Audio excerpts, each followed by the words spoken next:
constituer un maigre festin, car depuis le début de cet hiver, je pouvais compter la plupart de mes côtes. J'évoluais aussi légèrement et aussi discrètement que possible entre les arbres, le poing pressé contre mon estomac vide et douloureux. Je savais d'avance l'expression que je lirais sur le visage de mes sœurs aînées si je rentrais de nouveau les mains vides. Après quelques instants d'exploration minutieuse, je m'accroupis derrière un buisson enneigé à travers lequel je distinguais assez nettement une clairière et le petit ruisseau qui la traversait.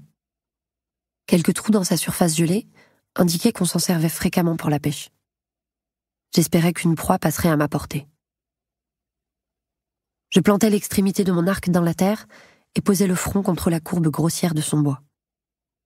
Nous ne pourrions tenir une semaine de plus sans manger, et trop de familles mendiaient déjà auprès des plus riches dont la charité avait ses limites, comme j'avais déjà pu le constater. J'adoptai une position plus confortable et me contraignis à respirer plus lentement, l'oreille tendue au bruit de la forêt. La neige tombait sans répit, d'une blancheur immaculée sur les bruns et les gris du paysage. Et, malgré mes inquiétudes et mes membres engourdis, je parvenais à apaiser cette partie de moi-même, sans repos et sans merci, pour contempler les bois voilés de neige. Autrefois, il était naturel de savourer le contraste de l'herbe de printemps sur la terre noire fraîchement retournée, ou celui d'une broche en améthyste sur de la soie émeraude. Aujourd'hui encore, je me permettais parfois de rêver au jour où, mes sœurs mariées, je resterais seule avec mon père, avec de quoi manger à notre faim, assez d'argent pour acheter de la peinture et coucher les couleurs et les formes que je voyais sur le papier ou les murs de notre chaumière. Un rêve qui ne se réaliserait peut-être jamais. Je ne me souvenais même plus de la dernière fois que je m'étais arrêtée pour admirer quelque chose de beau ou d'intéressant. Les heures volées dans une étable décrépite avec Isaac Hale ne comptaient pas. Ces instants-là étaient avides, dépourvus de tout sentiment et parfois cruels, mais jamais beaux. Le vent s'apaisa. Maintenant, la neige tombait mollement en gros flocons qui s'agglutinaient dans chaque creux d'arbre.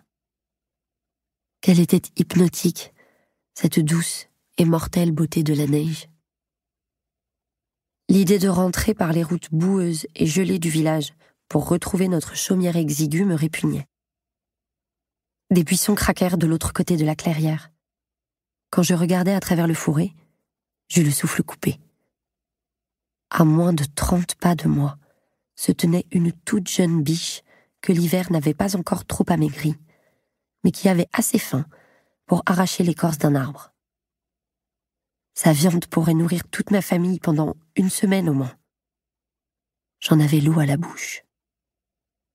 Je la visais sans faire plus de bruit que le vent soufflant dans des feuilles. Elle déchirait des bandes d'écorce qu'elle mâchait lentement, inconsciente de la mort qui la guettait. Je ferais sécher la moitié de sa viande et nous mangerions le reste. Nous pourrions en faire des ragoûts et des tourtes. Nous pourrions vendre sa peau ou en habiller l'un d'entre nous. Il me fallait de nouvelles bottes. Mais Elaine avait besoin d'un manteau et Nesta voudrait la même chose. Mes doigts tremblaient. Tant à manger. Nous étions sauvés. J'inspirais à fond pour garder mon sang-froid et visais de nouveau. Mais je vis alors une paire d'yeux dorés briller dans le buisson voisin du mien.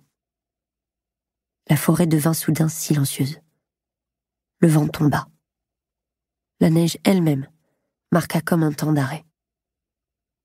Nous autres mortels ne rendions plus aucun culte à des dieux.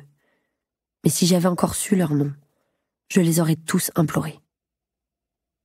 Sous le couvert des fourrés, le loup s'approchait lentement de la clairière, les yeux fixés sur la biche.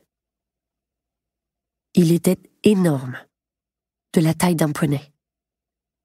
Ma bouche se dessécha à sa vue. C'était l'un des loups géants dont on m'avait signalé la présence. Je n'en avais jamais vu d'aussi gros, mais la biche ne l'avait pas encore remarqué. S'il venait de Prythian, si c'était un immortel, être dévoré ne serait pas le pire des sorts. Si c'était un immortel, j'aurais déjà dû détaler.